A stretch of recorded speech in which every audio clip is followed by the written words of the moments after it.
I never thought I'd be the kind of person to tell a ghost story. But after what happened in Los Angeles, after losing everything, I don't have a choice. It started with the smell, thick, suffocating like burning flesh soaked in gasoline. It clung to the air, to my clothes, to my skin. The news said it was just another wildfire, the kind that came and went in California. But this one was different. This one didn't just burn the tree, it burned the air, it burned the sky, and it whispered my name. They called it the January Inferno, but those of us who survived, we knew the truth. The devil had come to collect. I lived in a small rental in the hills, not far from Griffith Park. I had moved there for a fresh start, for some peace. Instead, I walked straight into hell. The house was old, forgotten, and cheap. Too cheap. But I didn't ask questions. I should have. The walls groaned at night, like something was trying to escape from inside them. Shadows stretched too long in the flickering light. And the windows, they never showed my reflection quite right. The first sign was the heat. Not from outside, but inside. The walls sweated, the floors felt like embers beneath my feet. My breath came in short, panicked bursts, like the air itself was smothering me.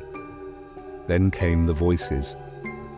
Soft, distant at first, like the crackling of firewood, then closer, circling my bed, slipping through the vents.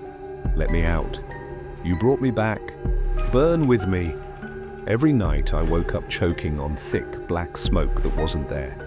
But the smell lingered. Charred meat, rotten wood, something older. One night I woke up gasping, drenched in sweat. The air was thick, heavy, wrong. And then, outside my window, I saw it. A ring of fire. It burned in a perfect circle, a pulsing, living thing. And in the center stood her. She wasn't human, not anymore. Her skin was blackened, cracked like burnt earth. Her hair floating in slow motion as if submerged in flames. Her mouth stretched too wide when she smiled, her teeth like molten glass, glowing from within. And her eyes, empty, bottomless, burning. The fire spread without wind, without fuel. It moved where she moved, fed by something unseen. The news blamed the drought, the dry season, the wind. But we knew better. I searched for answers, and I found them. A name whispered through history. La Bruja de los Fuegos, the Witch of the Fires. A woman burned alive in the 1800s, accused of summoning flames from hell itself. They say her screams never stopped, not even after the fire consumed her. They say the land itself remembers her agony, and every 50 years she wakes up to remind them, to burn them. And I had moved into her home. That night, my house caught fire. No warning, no spark, just an explosion of heat, a scream that wasn't mine, and flames swallowing everything.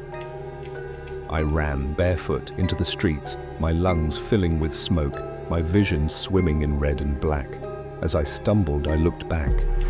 She was standing in the fire, waiting. The January Inferno lasted weeks, the worst in years, they said, but they never found what started it. They never will, because the fire didn't start. It woke up, and next time, it won't stop. I didn't just lose my home, I lost everything, my job, my peace of mind, my belief that fire was just fire. I left Los Angeles the next morning. I didn't care about my things, nothing. I drove until the smoke was just a ghost in my rearview mirror. But ghosts don't stay gone. Even now, miles away, I can still smell it. That sickly sweet scent. I can still feel the heat licking at my skin. And every night, in the dark, I hear it. The crackling, the whispering, her voice. Let me out, because I know this isn't over. The flames may have died down, but they never go out. Not really. She'll return, and when she does, no one will escape.